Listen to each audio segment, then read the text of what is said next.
Hello students, இன்றைக்கி 12th business maths and ஸ்டாட்டிஸ்டிக்ஸுங்கிற பாடத்தில் chapter 2ல் இன்டெக்ரல் கால்குலஸ் 1 அதில் சில எக்ஸசைஸ் சம்ஸை எப்படியெல்லாம் ஆன்சர் பண்ணலாம் அப்படிங்கிறத பார்க்கலாம். நம்ம பிஸ்னஸ் மேக்ஸை பொறுத்த மட்டும் 12th ஸ்டாண்டர்டில் நிறையா ஃபார்முலா இல்லை, உங்களுக்கு சில ஃபார்முலாஸ்க்கு தான் வெயிட்டேஜ் கொடுக்குறாங்க. ஸோ இப்போ சாப்டருக்குள்ளே என்ட்ரி ஆகிறதுக்கு முன்னாடி முதல்ல சில ஃபார்முலாஸை தரவாக்கிட்டிங்கன்னா, இப்போ ஒவ்வொரு மாடலாக எடுத்துக்கிறேன், அந்த மாடலில் இருக்கிற சம்ஸை தரவாக்கிட்டு அதில் சம்ஸ் வந்தால் எப்படி எக்ஸாமுக்கு அட்டன் பண்ணோம் அப்படிங்கிறத ஒன்றுனா இப்போ நம்ம பார்க்கலாம். Let we see the first one, some standard results of integration. இன்டகிரேஷனில் இந்த ஃபார்முலா தெரிஞ்சாச்சுனாலே இதில் எந்த மாதிரி கணக்கு கொடுத்தாலும் நீங்கள் அப்ளை பண்ண தெரியணும். அதில் ஒரு மாடல் எடுத்துக்கிறேன். First model integral x power n dx. Integral x power n dx வரும்போது என்ன பண்ணோம்னா x power n plus one by n plus one plus C. அதாவது எக்ஸோட பவரில் என் எந்த நம்பர் வேணான்னு இருக்கலாம். √2, √5, √7, 5, 6, -5, -4 எது இருந்தாலும் அந்த நம்பரோட 1 ஆட் பண்ணுறீங்க. So x power n plus one by என்ன ஆன்சர் வருதோ அதே நம்பரை டினாமினேட்டரில் போடுறீங்க, n plus one plus c. Suppose second பாருங்கள், எக்ஸுக்கு பதிலாக ஏஎக்ஸ் ப்ளஸ் பின்னு ரீப்ளேஸ் பண்ணுறோம். ஒரு லீனியர் ஃபங்க்ஷன், ஏஎக்ஸ் ப்ளஸ் பின்னா லீனியர் ஃபங்க்ஷன். எக்ஸுங்கிற இடத்துல ஏஎக்ஸ் ப்ளஸ் பின்னு ஒரு லீனியர் ஃபங்க்ஷன் வந்ததுன்னா அப்போ இன்டகரல் எப்படி வருதுன்னா integral ax plus b the whole power n dx. அதோட ஆன்சர் என்ன பண்ணால் போதும்னா எக்ஸோட கோஎஃபிஷியன் என்னன்னு பாருங்கள். எக்ஸோட கோஎஃபிஷியன் என்ன ஏ, அதை 1/aன்னு போட்டுக்கணும். 1/a இன்ட்டு ஃபஸ்ட்டு என்ன அப்ளை பண்ணுறீங்களோ அதே ப்ரொசீஜர் தான். எக்ஸுக்கு பதிலாக ஏஎக்ஸ் ப்ளஸ் பின்னு ரீப்ளேஸ் பண்ணுறோம், அவ்வளோதான். அப்போ 1/a ax plus b the whole power n plus one by n plus one plus c. So இந்த ரெண்டு மாடல் நீங்கள் தரவாக வச்சுக்கிட்டிங்கன்னா இந்த மாடலில் எந்த மாதிரி கணக்கு கொடுத்தாலும் நீங்கள் ஈஸியாக போடலாம். எக்ஸாமுக்கு இப்போ சிஸ்டம் எப்படி இருக்குன்னா புக்கில் இருக்கிற கேள்வியே கேட்கணுங்கிற ரூல்லாம் கிடையாது. எந்த கேள்வி கேட்டாலும் you should throw in your concept. அதாவது இந்த ரெண்டு ஃபார்முலா தரவாக வச்சுட்டிங்கன்னா இந்த மாடலில் வரக்கூடிய கணக்கெல்லாம் இப்போ ஒன்றுன்னா பார்த்துட்டு வரலாம். பாருங்கள், evaluate integral √3x + 5 dx. So இது பார்க்க எப்படி இருக்குது, a x plus b the whole power n. என்னங்கிற இடத்துல உங்களுக்கு என்ன இருக்குன்னா 1/2 இருக்குது. அப்போ integral √3x + 5 dx equal to அதை எப்படி எழுதிக்கிறோம், integral 3x + 5 the whole power 1/2 dxன்னு மாத்திரம். ஸ்கொயர் ரூட்னா 1/2. அப்போ உங்களுக்கு என்ன சொல்லியிருக்கேன், ஏஎக்ஸ் ப்ளஸ் பி மாடலில் சம் இருந்தால் எக்ஸோட கோஎஃபிஷியன் என்னவாக இருக்கோ அதை 1/ன்னு போடணும். அப்போ இந்த கணக்குப்படி என்ன ஆகும், இந்த ஸ்டெப்பு எழுதினாலே, அதாவது இன்டகரல் போட்டு இந்த மாடலில் எழுதினாலே உங்களுக்கு என்ன வந்துடும்னா 1 மார்க் வந்துடும். இதெல்லாம் 2 மார்க் கொஷனுக்கு வரக்கூடியது. ஸோ 1/3 ஃபஸ்ட்டு நான் 1/3ன்னு போட்டுறேன். அடுத்து என்ன பண்ணுறேன், 3x + 5 த ஹோல் பவர் 1/2 + 1. 1/2 + 1 உங்களுக்கு என்ன வரும், 3/2ன்னு வரும். பாருங்கள், 3x + 5 the whole power 3/2 by 3/2 வரும். ஏற்கனவே கீழே ஒரு 3 இருக்குது. அப்போ 3 3 சார் என்னவா மாறும், 9/2ங்கிறது உங்களுக்கு என்னவா போயிட்டுனா மேலே போயிடுச்சு. So the answer is 2 × 3x + 5 the whole power 3/2 by 9 + c. So எக்ஸாமுக்கு 2 மார்க்னு வரும்போது நீங்கள் 2 மார்க் லெவலில் காமிச்சா போதும். ஃபர்தர் சிம்பிளிஃபிகேஷன், இப்போ எக்ஸாம்பிளுக்கு 3x + 5 த ஹோல் பவர் 1/2ன்னு இருக்குது. அதை நீங்கள் சிம்பிளிஃபை பண்ணுறதெல்லாம் என்ன செய்யணும்னா சைடில் காமிச்சிட்டு டேரெக்டாக ஆன்சருக்கு மட்டும் வந்தால் போதும். ஸோ இந்த ஸ்டெப்பு எழுதினாலே ஃபஸ்ட்டு ஸ்டெப்புக்கு 1 மார்க்கு, அடுத்த ஸ்டெப்புக்கு 1 மார்க்கு, உங்களுக்கு 2 மார்க் வந்துடும். இதே கேள்வி எப்படி வேணாலும் கேட்கலாம். 3x + 5க்கு பதிலாக 4x + 9 கேட்கலாம், 9 - 4xன்னு கேட்கலாம். எப்படி கேட்டாலும் எக்ஸோட கோஎஃபிஷியன்ட்டை நீங்கள் கீழே கொண்டு வரணும் அப்படிங்கிறத மட்டும் ஞாபகம் வச்சுக்கோங்க. இப்போ இதே கணக்கை மாற்றி சொல்கிறேன். 4th √3x + 5ன்னு கேட்டால் என்ன பண்ணுவீங்க, அப்போ 3x + 5ல் இருக்கிற எக்ஸோட கோஎஃபிஷியன்ட் 3, அந்த 3யை முதல்ல 1/3ன்னு போட்டுன்றேன்.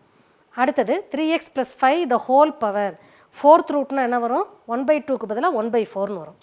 அப்போ 1/3 தனியாக வந்துடும். 3x + 5 the whole power 1/4 + 1 by 1/4 + 1 + c. So இந்த மாதிரி எந்த மாடல் கொடுத்தாலும் you can easily do this model integration. Next question பாருங்கள், evaluate integral 9x² - 4/x² the whole square dx. கணக்கை பார்க்குறதுக்கும் உங்களுக்கு கஷ்டமாக இருக்கும், பட் எல்லாமே இந்த ஃபார்முலாக்குள்ளே தான் இருக்கும். பாருங்கள், 9x² - 4/x² the whole square dxன்னு இருக்குது, இன்டகிரேஷன் பண்ணணும்.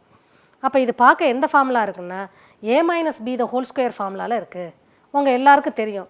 ஸோ நீங்கள் என்ன பண்ண வேண்டிய அவசியம் இல்லைன்னா ஒவ்வொரு ஸ்டெப்பாக நீங்கள் இன்டகிரேஷனில் காமிக்கணும்னு அவசியம் கிடையாது.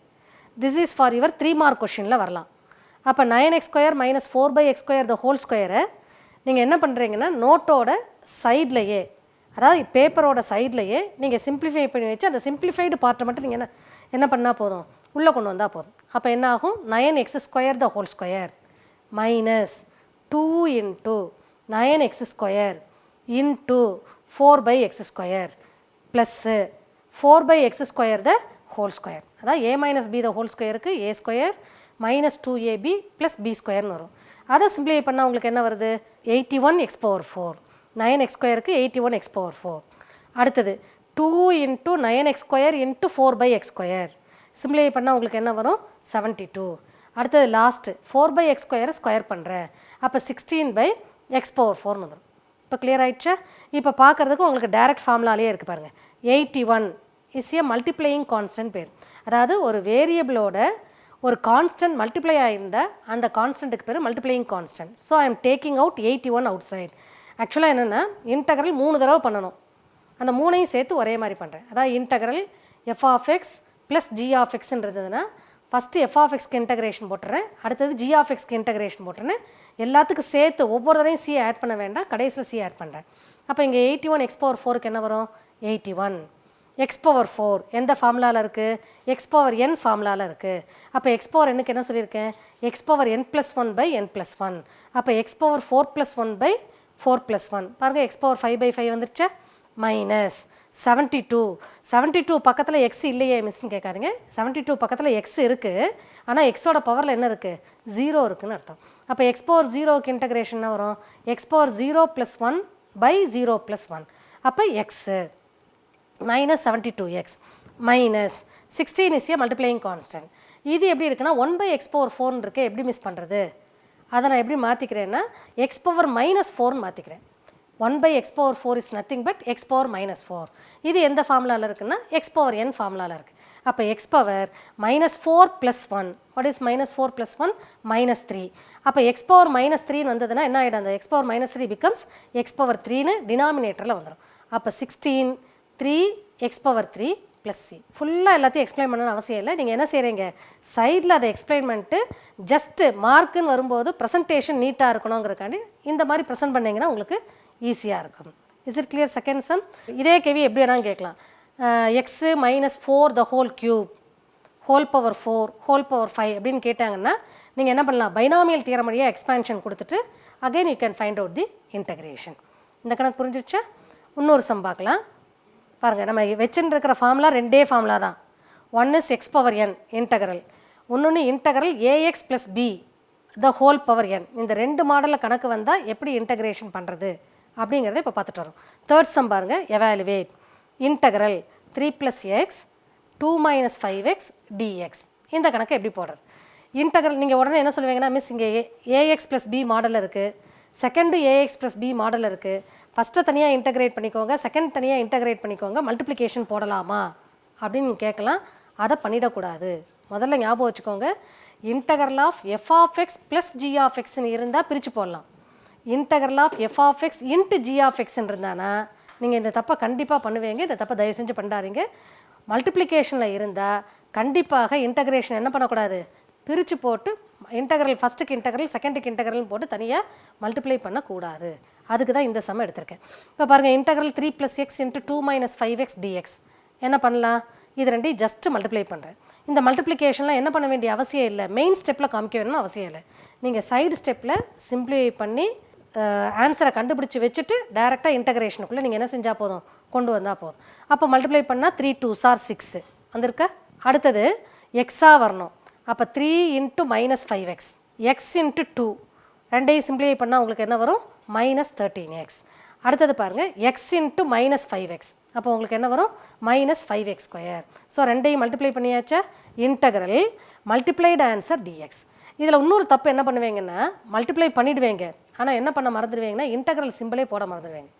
ஸோ இன்டகிரேஷன் பண்ணி முடிக்கிற வரைக்கும் you have to put the integral symbol. That is இந்த ஸ்டெப்பில் என்ன பண்ணியிருக்கோம்னா, ஜஸ்ட்டு ரெண்டையும் மல்டிப்ளை பண்ணி இன்டகரலுக்குள்ளே இருக்கிறத மல்டிப்ளை தான் பண்ணியிருக்கோம். இன்னும் நான் இன்டகிரேஷன் பண்ணலை, அடுத்த ஸ்டெப்பில் தான் இன்டகிரேஷன் பண்ண போகிறேன். 6 வெறும் கான்ஸ்டன்ட்டுக்கு integration 6x with respect to dxனா எக்ஸு. இன்னொன்று இதே கேள்வி இப்படி கேட்கணும்னு நினைக்காதீங்க. இன்டகரல் 3 + xக்கு பதிலாக 3 + yன்னு கொடுக்கலாம். 2 மைனஸ் 5xக்கு பதிலாக 2 மைனஸ் 5yன்னு கொடுக்கலாம். ஆனால் அந்த சைடில் dx கொடுக்க மாட்டாங்க. என்ன கொடுத்துருப்பாங்கன்னா dyன்னு கொடுத்துருப்பாங்க. அப்போ dyன்னு கொடுத்தானா யூ ஹேவ் டு ரைட் 6க்கு இன்டகிரேஷன் 6yன்னு போடணுமே ஒழிய 6xன்னு போயிடக்கூடாது. ஸோ வித் ரெஸ்பெக்ட் டு வாட்டுங்கிறத பார்க்கணும். வித் ரெஸ்பெக்ட் டு எக்ஸ்ன்னா எக்ஸில் இருக்கும், வித் ரெஸ்பெக்ட் டு ஒய் அப்படின்னா ஒயில் இருக்கும். அப்போ 6க்கு இன்டகிரேஷன் என்ன ஆகும் 6x. புரிஞ்சிச்சா? Minus 13 is a multiplying constant. அடுத்தது எக்ஸுக்கு இன்டகிரேஷன் என்ன எக்ஸ் ஸ்கொயர் பை 2. இதெல்லாம் ஞாபகம் வச்சுக்கோங்க. கான்ஸ்டன்ட்டுக்கு இன்டகிரேஷன் பண்ணும்போது ஒரு எக்ஸ் வரும், எக்ஸுக்கு இன்டகிரேஷன் பண்ணும்போது எக்ஸ் ஸ்கொயர் பை 2. இதெல்லாம் ஸ்டாண்டர்டாக ஞாபகம் வச்சுக்கிட்டிங்கன்னா டக்கு டக்குன்னு போட்டுடலாம். அடுத்தது -5 is a multiplying constant. X ஸ்கொயருக்கு என்ன வரும் எக்ஸ் பவர் 2 + 1 பை 2 + 1. அப்போ x³ பை 3 எல்லாத்துக்கும் சேர்த்து ப்ளஸ் சி. ஸோ நான் என்ன பண்ணலை, மல்டிப்ளிகேஷனுக்கு இன்டகிரேஷன் பண்ணலை. அதுக்கு பதிலாக என்ன பண்ணுறேன், மல்டிப்ளை பண்ணி முடிச்சுட்டு sum or difference of the ஃபங்க்ஷனாக மாற்றினதுக்கப்புறம் நான் என்ன பண்ணுறேன்னா இன்டகிரேஷன் பண்ணுறேன். Is it clear now? இந்த சம்மை 2 ஃபங்க்ஷன் மட்டும் தான் கொடுத்துருக்கு. 3 + x 2 - 5xன்னு 2 தான் கொடுத்துருக்கு.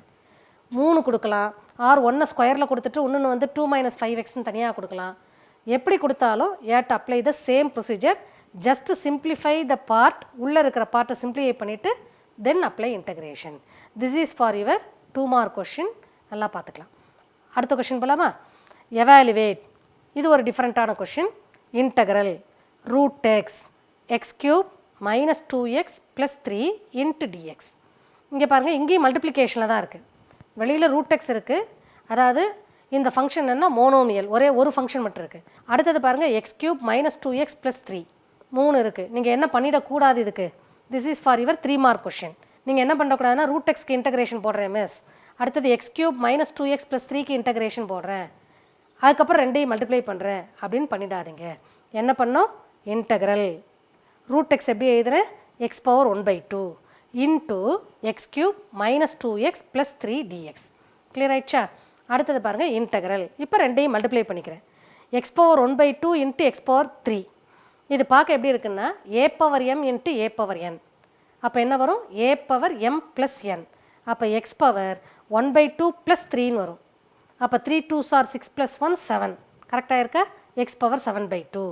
அடுத்தது -2 எக்ஸ்ன்னு அர்த்தம், எக்ஸோட பவரில் 1 இருக்குன்னு அர்த்தம், இன்ட்டு x⁴1/2.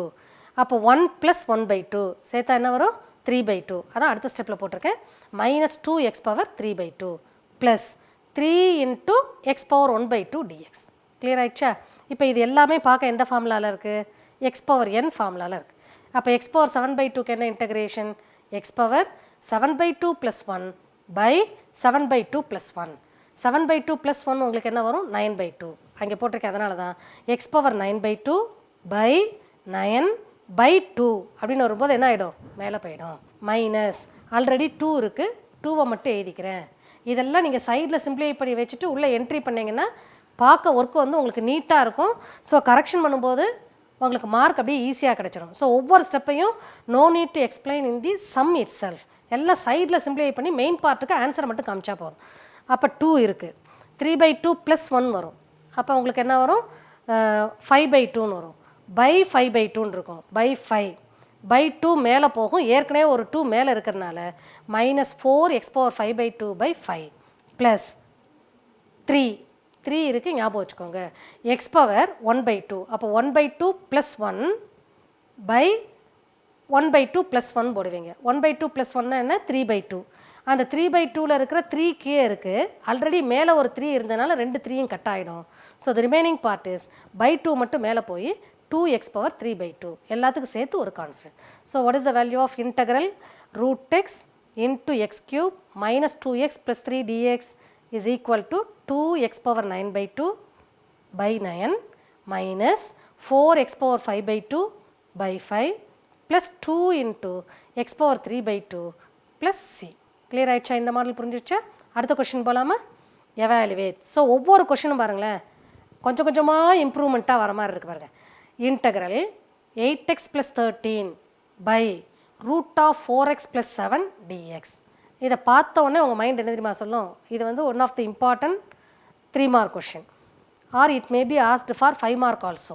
ஸோ இது பார்த்த உடனே உங்களுக்கு வந்து நியூமரேட்டருக்கு தனியாக இன்டகிரேஷன், டினாமினேட்டருக்கு தனியாக இன்டகிரேஷன் போடணும் அப்படின்னு உங்கள் மைண்ட் சொல்லும். But that is not the correct one. என்ன பண்ணுறீங்கன்னா கீழே இருக்கிறது ரூட் ஆஃப் 4x+7 தெரிஞ்சாச்சு. ஸோ நான் என்ன பண்ணோன்னா மேலே இருக்கிறத எப்படியாவது 4x+7க்கு என்னால் கொண்டு வர முடியுமா அப்படின்னு யோசிக்கிறேன். அப்போ என்ன இருக்குன்னா 8x ஒரு அட்வான்டேஜாக இருக்குது. அப்போ 8x எப்படி போடுறேன்னா 2 × 4xன்னு போடுறேன். சரி 4x+7 வர்ற மாதிரி இருக்கணும். அப்போ 2வால் நான் என்ன செய்கிறேன் 8xை 2 × 4xன்னு போட்டு 13 எப்படி பண்ணுறேன்னா 14 - 1 எழுதிக்கிறேன். எப்படி மிஸ் உங்களுக்கு இந்த ஐடியாலாம் தோணுது அப்படின்னு கேட்டிங்கன்னா இன்டகரல் அதாவது டிஃபரன்ஷியேஷன் எப்படி கொடுத்தாலும் சம போட்டுடலாம்.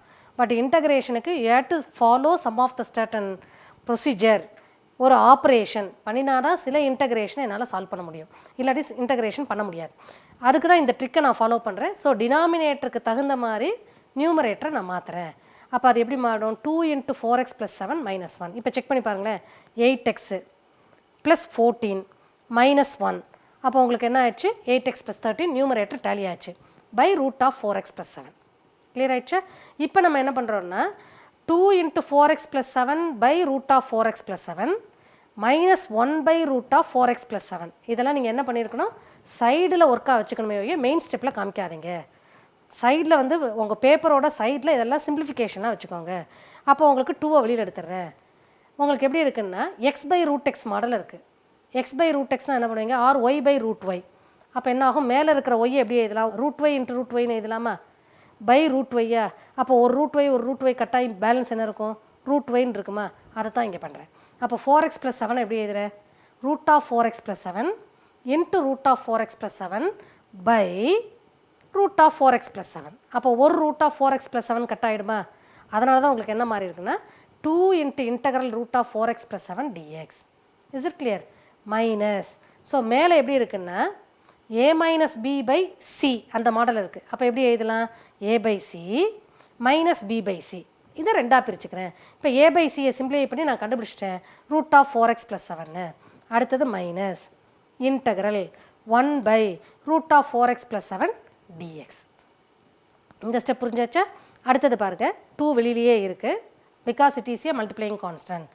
ரூட் ஆஃப் 4x+7 எந்த ப்ரொசீஜரில் இருக்குது ஃபஸ்ட்டு சம் நடத்தின மாதிரி ரூட் ஆஃப் 4x+1 எந்த மாடல் இருக்குன்னா ax + b த ஹோல் பவர் n மாடல். அப்போ என்ன சொல்லியிருக்கேன் எக்ஸோட கோஎஃபிஷியண்ட்டை முதல்ல முன்னாடி கொண்டு வந்துடணும்.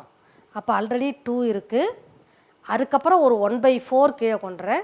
எக்ஸோட கோஎஃபிஷியண்ட்டை 1/aன்னு போடணும். அப்போ 2 × 1/4 into 4x+7 the whole power 1/2 + 1/1/2 + 1.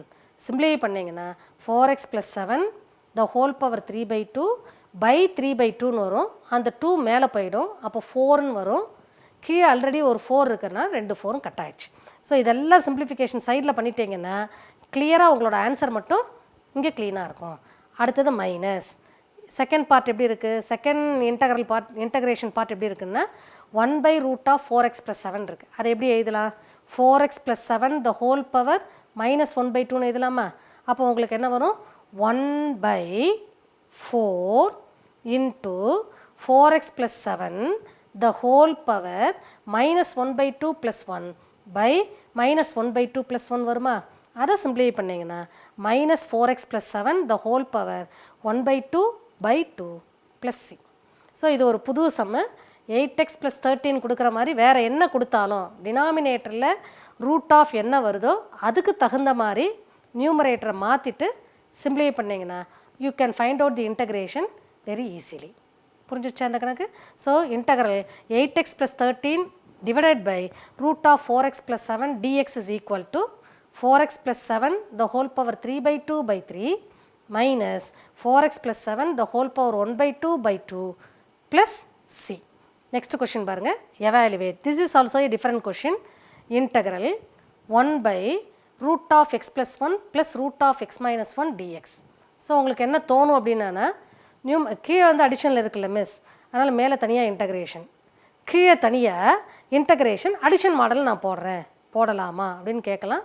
That is wrong, போடக்கூடாது. அப்போ என்ன மிஸ் பண்ணுறது இன்டகிரேஷனை பொறுத்த மட்டும் you have to apply certain rules. என்ன பண்ணலான்னு யோசிக்கும்போது டினாமினேட்டர் வந்து 2 இதுலேயும் ரூட் இருக்குது. அப்போ அந்த ரூட்டாக எடுக்கணும். ரூட் எடுக்கிறதுக்கு நான் என்ன பண்ணுறேன் அதோட காஞ்சுகேட்டால் மேலே எங்கேயும் மல்டிப்ளை பண்ணுறேன், அவ்வளோதான் வேலை. அப்போ உங்களுக்கு என்ன root of x+1 minus root of x-1 by root of x plus 1 plus root of x minus 1 into root of x plus 1 minus root of x minus 1 வரும். புரியுதா? டினாமினேட்டரில் என்ன இருக்கோ அதோட காஞ்சுகேட்டால் மேலேயும் கீழே நான் மல்டிப்ளை பண்ணுறேன். மேலே உங்களுக்கு என்னவா மாறும்? Root of x plus 1 minus root of x minus 1 வந்துடும். கீழே என்ன வரும்? ரெண்டும் காஞ்சுகேட்டால் மல்டிப்ளை ஆகிருக்கு. அது பார்க்க எந்த ஃபார்முலாவில் இருக்குது? A plus b into a minus b ஃபார்முலாவில் இருக்குது. What is a plus b into a minus b? A square minus b square. அப்போ ஃபஸ்ட்டோட ஸ்கொயர் மைனஸ் செகண்டோட ஸ்கொயர். ஃபஸ்ட்டு ஸ்கொயர் பண்ணால் என்ன வரும்? எக்ஸ் ப்ளஸ் 1 வரும். செகண்டை ஸ்கொயர் பண்ணால் என்ன வரும்? எக்ஸ் மைனஸ் 1 வரும். அப்போ x plus 1 minus of x minus 1. அப்போ சிம்பிளை பண்ணால் உங்களுக்கு என்ன ஆகிடும்? 2ன்னு மாறிடும். Is it clear? இப்போ 1/2 வெளியில் எடுத்துடுறேன். 1/2 ஈஸியாக மல்டிப்ளைங் கான்ஸ்டன்ட் வெளியில் எடுத்துடுறேன்.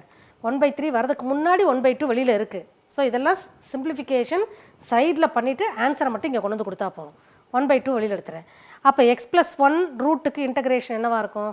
X plus 1 the whole power 3/2 by 3/2ன்னு வருமா? ஃபஸ்ட்லேயும் 3/2 பை வரும். செகண்டில் ரூட் ஆஃப் எக்ஸ் மைனஸ் 1லையும் பை 3/2 வருமா? அப்போ டினாமினேட்டரில் ரெண்டு இடத்துலையும் 3/2 இருக்கிறனால வெளியே எடுத்துடலாமா?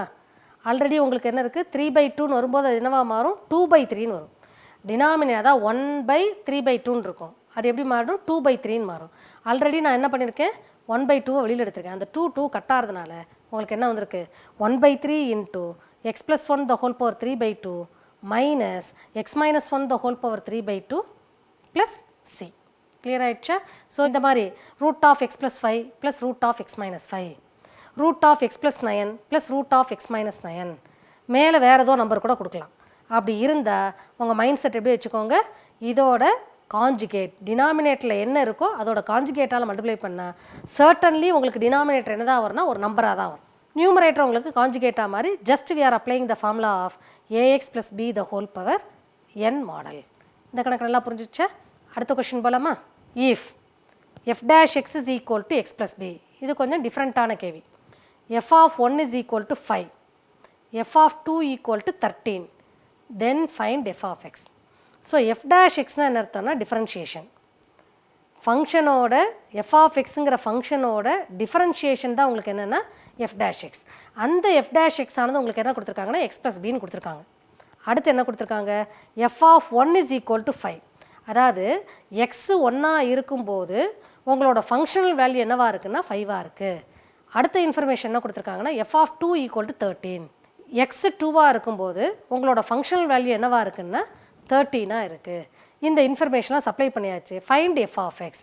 அப்போ what is the relationship between f dash x and f of x? அதாவது டெரிவேட்டிவும் இன்டகிரேஷன் என்னென்னா ரிவர்ஸ் ப்ராசஸ். டெரிவேட்டிவை இன்டகிரேட் பண்ணானா உங்களுக்கு என்ன கிடச்சிடும்னா ஃபங்க்ஷன் கிடச்சிடும். Integral f dash x dx is your f of x. அதை தான் இங்கே பண்ணுறேன். Integral what is f dash x? X plus b dx equal to f of x. அதை இன்டகிரேட் பண்ணிங்கன்னா உங்களுக்கு என்ன கிடைக்குதுன்னு பாருங்களேன். எக்ஸுக்கு integration x square by 2 plus பிக்கு இன்டகிரேஷன் பிஎக்ஸு ப்ளஸ்ஸு ஏதோ ஒரு கான்ஸ்டன்ட் சி வரும். கிளியர் ஆகிடுச்சா? அப்போ நான் என்ன பண்ணிட்டேன்? எஃப் டேஷ் எக்ஸ்லேருந்து எதை கண்டுபிடிச்சாச்சு? எஃப் ஆஃப் எக்ஸை கண்டுபிடிச்சாச்சு. சரி, அடுத்தது எக்ஸுக்கு பதிலாக 1 அண்ட் எக்ஸுக்கு பதிலாக எதை அப்ளை பண்ணோம்? 2 அப்ளை பண்ணோம். எக்ஸுக்கு பதிலாக 1ன்னு போடுங்களேன். அப்போ உங்களுக்கு என்ன ஆகிடும்? 5 இஸ் ஈக்குவல் டு. அதெல்லாம் நீங்கள் என்ன பண்ணலாம்? மெயின் ஸ்டெப்பில் தயவு செஞ்சு காமிக்காதீங்க, சைடு ஸ்டெப்பில் போட்டு சிம்பிளை பண்ணுங்கள். ஸோ உங்களுக்கு இதுக்கு எப்படி மிஸ் மார்க் அலாட் பண்ணுவாங்க?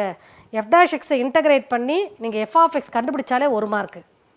அதுக்கப்புறம் 1ஐயும் 2வையும் அப்ளை பண்ணி அந்த 2 ஈக்குவேஷனையும் சால்வ் பண்ணானா உங்களுக்கு 1 மார்க்கு. அந்த சால்வ் பண்ணி வரக்கூடிய பிசி கண்டுபிடிச்சா உங்களுக்கு என்ன கிடச்சிடும்? 100 மார்க் கிடச்சிடும். ஆன்சர் எழுதினா மார்க். ஸோ இந்த கணக்குக்கு வந்து 3 மார்க் கொஷனுக்கு வரும். நல்லா பார்த்துக்கோங்க.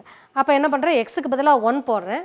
அப்போ 5 is equal to 1/2 plus b plus சின்னு வரும். அடுத்தது எக்ஸுக்கு பதிலாக 2 போடுறேன். அப்போ 13 is equal to 4/2 plus 2b plus சின்னு வரும். இது ரெண்டையும் சால்வ் பண்ணிங்கன்னா உங்களுக்கு என்ன கிடச்சிடும்? பியோட வேல்யூவும் சியோட வேல்யூவும் கிடச்சிடும். பி வேல்யூ என்ன வருது? 13/2. சி வேல்யூ என்ன வருது? -2. So your functional value f of x becomes x square by 2. முதல்ல கொடுத்த f of x x square by 2 plus பிக்கு பதிலாக 13/2ன்னு போடுறேன் எக்ஸு ப்ளஸ்ஸு சிக்கு பதிலாக என்ன போடுறேன்? -2ன்னு போடுறேன். ஸோ இப்போ இதை வச்சு நம்ம என்ன பண்ணியிருக்கோம்னா எந்த 2 மாடல் நம்ம கிளியர் பண்ணியிருக்கோம் அப்படிங்கிறத once again repeating you. We have seen these two models, one is integral x power n dx is x power n plus 1 by n plus 1 plus c, and another one is integral ax plus b the whole power n dx is 1 by a into ax plus b the whole power n plus 1 by n plus 1 plus c. இப்போ உங்களுக்கு 6 some கொடுத்துருக்கேன்ல, அந்த 6 சம்மும் என்னென்ன நடத்தினேங்கிறத வந்து ஒரு தடவை recollect பண்ணுறேன். அந்த மாடலில் தான் உங்களுக்கு சம்ஸ் இருக்குது. Just go through all the sums. இந்த மாடலில் இருக்குது, அடுத்து இந்த மாடலில் இருக்குது, இந்த மாடலில் ஒரு சம் கொடுத்துருக்கேன். இது 3 + xன்னு இருக்கிறப்பல என்ன பண்ணியிருக்கேன்னா x - 2 the whole squareன்னு கொடுத்துருக்கேன். ஸோ எக்ஸ்ட்ராவாக கொடுத்துருக்கேன். இந்த மாடலில் ஒரு சம் கொடுத்துருக்கேன். நெக்ஸ்ட் இந்த model, this is very very important sum. இந்த மாடலையும் ஒரு சம் கொடுத்துருக்கேன். இந்த மாடலில் இருக்கிற எல்லா சமையும் ஒரு தடவை போட்டு பார்த்துட்டு உங்களுக்கு ஏதாவது டவுட் இருந்தானா அதை நீங்கள் கிளியர் பண்ணி கேட்டுக்கலாம். இன்றைக்கி இப்போ வந்து 2 மாடலை பற்றி தான் டிஸ்கஸ் பண்ணியிருக்கோம். அதாவது type 1 model integral x power n dxன்னா x power n plus 1 by n plus 1 plus c. integral ax plus b the whole power n dx அப்படின்னா 1 by a into ax plus b the whole power n plus 1 by n plus 1 plus c. அதான் இந்த மாடலில் எந்த மாடலில் கணக்கு கேட்டாலும் உங்களுக்கு போட தெரியணுங்கிறக்காண்டி சில சம்ஸ் உங்களுக்கு கொடுக்குறேன். இதை ட்ரை பண்ணுங்கள். ட்ரை பண்ணி முடிச்சுட்டு உங்களுக்கு எதாவது டவுட் இருந்தால் கூட நீங்கள் கிளியராக கேட்டுக்கலாம். அதில் சில கணக்கு பாருங்கள். integral 4x plus 9 the whole power 7 dx, integral 8 minus 3x the whole power 9 by 2 dx. இது எந்த மாடலில் இருக்குன்னா ax plus b the whole power n dx. அதான் செகண்ட் மாடல். நான் ஃபஸ்ட் மாடல் செகண்ட் மாடல்னு சொல்கிறேன். தேர்ட் சம் பாருங்கள். integral 1 by root of 3x plus 4 plus root of 3x minus 4 dx. இதுக்கு என்ன பண்ணுவீங்க, மேலேயும் கீழேயும் காஞ்சுகேட்டால் மல்டிப்ளை பண்ணி சிம்ப்ளிஃபை பண்ணிவிட்டு அதுக்கப்புறம் இன்டகிரேஷன் போடணும். integral 9x plus 17 by root of 3x plus 5. அப்போ அந்த ரூட் ஆஃப் 3x plus 5 மாடலில் வரக்கூடிய உள்ளே இருக்கிற 3x plus 5 இருக்கிற மாதிரி நியூமரேட்டரை சிம்ப்ளிஃபை பண்ணுறீங்க. 3x plus 5 வர மாதிரி நியூமரேட்டரை சிம்ப்ளிஃபை பண்ணிவிட்டு அதுக்கப்புறம் 2ஆக பிரித்து இன்டகிரேஷன் பண்ணணும். அடுத்தது integral x power 5 by 2 x square plus 4x plus 5 dx. So ரெண்டையும் மல்டிப்ளை பண்ணிவிட்டு அதுக்கப்புறம் இன்டகிரேஷன் பண்ணணும். Integral x minus 2 the whole square into x minus 7 dx. இங்கே என்ன பண்ணுறீங்கன்னா x minus 2 the whole square a minus b the whole square ஃபார்முலாவில் simplify பண்ணிவிட்டு அதுக்கப்புறம் அதை x minus 7ஆல் மல்டிப்ளை பண்ணி அதுக்கப்புறம் என்ன பண்ணுறீங்கன்னா இன்டகிரேஷன் பண்ணுறீங்க. ஸோ இந்த மாடல் சம்ஸ் எல்லாம் இன்னும் நிறையா போடலாம், நீங்களாக போடலாம். தரவாக நீங்கள் இந்த டைப்பை ஞாபகம் வச்சுக்கிட்டிங்கன்னா நீங்கள் எந்த மாதிரி சம் கொடுத்தாலும் எக்ஸாமுக்கு வந்து இது அவுட் ஆஃப் த சிலபஸ் அப்படின்னா சொல்ல வேண்டிய அவசியமே கிடையாது. எந்த மாடலில் சம் கொடுத்தாலும் you can if this sum is of this type அப்படின்னு தெரிஞ்சாலே நீங்கள் இன்டகிரேஷனை போடுற அளவுக்கு நீங்கள் தரவாக இருக்கும். இதே மாடலில் இன்னும் சில இன்டகிரல் கால்குலஸில் இன்னொரு டைப் இருக்குது. அந்த டைப்பில் இருக்கிற சில சம்ஸை வந்து நெக்ஸ்ட் கிளாஸில் பார்க்கலாம். மீண்டும் உங்களை சந்திக்க வருகிறேன். நன்றி.